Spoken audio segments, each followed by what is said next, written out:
दूसरे दिन अगर हो गए ये 3 बड़े काम तो तय है इंग्लैंड का काम तमाम। तीसरे दिन मिल जाएगी टीम इंडिया को जीत। देखिए, टीम इंडिया ने अभी बोर्ड पर 3 विकेट के नुकसान पर 359 रन बना दिए। यशस्वी जायसवाल ने 101 रन बनाए। कप्तान शुभमन गिल भी शतक लगा चुके हैं। ऋषभ पंत अभी 65 रनों पे नॉट आउट है। इसके अलावा अभी तो बैटिंग और भी बाकी है, क्योंकि अरुण नायर भी अभी आने बाकी है। ऐसे में अब कुछ 3 बड़े काम है जो अगर वो आज हो जाते हैं, यानी कि दूसरे दिन हो जाते हैं, तो फिर तीसरे दिन आप जीत पक्की समझिए। क्योंकि यहाँ पर इंग्लैंड जो है वो बैकफुट पर है। बेसबॉल जो है वो पूरी तरीके से फेल हो गया है और बॉलिंग लाइनअप तो बेहद कमजोर नजर आ रही है। तो वो कौन कौन से 3 काम है वो मैं आपको इस रिपोर्ट में समझाता हूँ। पहला काम, टीम इंडिया को 2 सेशन तक जरूर खेलना होगा। देखिए, 359 रन तो बोर्ड पर लग गए हैं। अब ऐसा नहीं है कि जल्दबाजी के चक्कर में आप सिर्फ 400 रन बनाए और आउट हो जाए। आप 2 या कम से कम 1.5 सेशन खेलिए, बोर्ड पे लगाइए 500 रन और फिर आप इंग्लैंड को बुलाइए बैटिंग करने के। लेकिन अभी 359 है, 3 विकेट आपके गिरे हैं। ऐसा नहीं है कि जो पहले दिन हुआ वही दूसरे दिन हो सकता है। इसीलिए हम कह रहे हैं कि आप 2 सेशन खेलिए। आप जल्दबाजी मत कीजिए कि जाइए अटैकिंग क्रिकेट खेलिए और जल्दी जल्दी आउट भी हो जाइए या 500 रन बनाइए और फिर इंग्लैंड को बुलाइए। आप आराम से 2 सेशन खेलिए, बोर्ड पर रन बनाइए, कम से कम 500 तक स्कोर को पहुंचाइए, 500 सवा 500, और फिर इंग्लैंड को बुलाइए।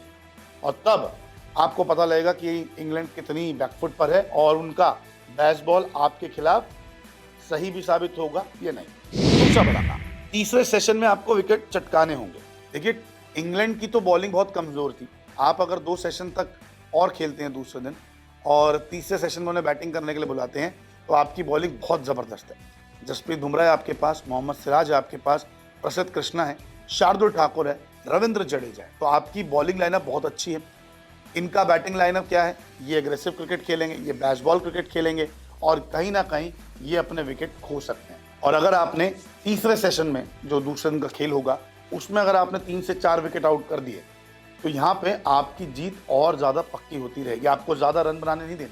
आप तीसरे में बनने दीजिए, 100-150 रन बनने दीजिए, लेकिन 4 विकेट आप उड़ा देंगे तो फिर ये बैकफुट पे आ जाएंगे और वहाँ से आपकी जीत की कहानी जो है वो लिखी जा सकती है। इसके अलावा तीसरे दिन जो है वो अटैकिंग खेल खेलना होगा।